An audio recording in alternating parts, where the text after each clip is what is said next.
بسم اللہ الرحمن الرحیم۔ شروع اللہ کے نام سے جو بڑا مہربان نہایت رحم والا ہے۔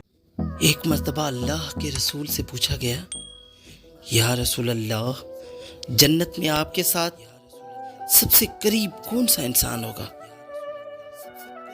جیسے ہی یہ پوچھا گیا تو اللہ کے رسول حضرت محمد مصطفیٰ صلی اللہ علیہ وسلم فرمانے لگے، اے لوگو، جنت میں میرے ساتھ سب سے زیادہ قریب وہ شخص ہوگا جو یتیموں سے پیار کرتا ہو، یتیم یا بے سہارا لوگوں کی پرورش کرتا ہو۔ یاد رکھنا، دنیا میں یتیموں کی پرورش کرنے والا، بے سہارا لوگوں کو سہارا دینے والا، جنت میں میرے ساتھ ایسے ہوگا جیسے ایک ہاتھ کی دو انگلیاں ایک ساتھ رہتی ہیں۔ اے لوگوں، اللہ کے نزدیک اس سے بڑی کوئی عبادت نہیں۔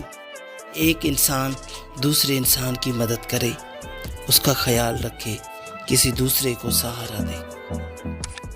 اور اللہ کے نزدیک سب سے بدترین انسان وہ ہے جو کسی انسان پر ظلم کرے، کسی کا حق کھائے، کسی کی دل دکھائے، کسی کی غیبت کرے یا جھوٹا الزام لگائے۔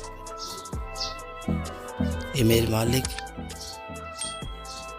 تجھے واسطہ اپنے نبی کا ہمیں ایسا نبی کا امتی بنا جو آپ کو پسند آئے۔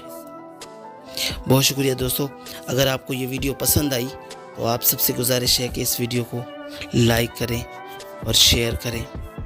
ہو سکتا ہے آپ کی چھوٹی سی کوشش کی وجہ سے کسی مسلمان کے علم میں اضافہ ہو اور وہ سیدھی راہ پر چل پڑے۔ شکریہ، اللہ حافظ۔ ہمارے چینل کو سبسکرائب کریں اور بیل آئیکن کو ضرور کلک کریں۔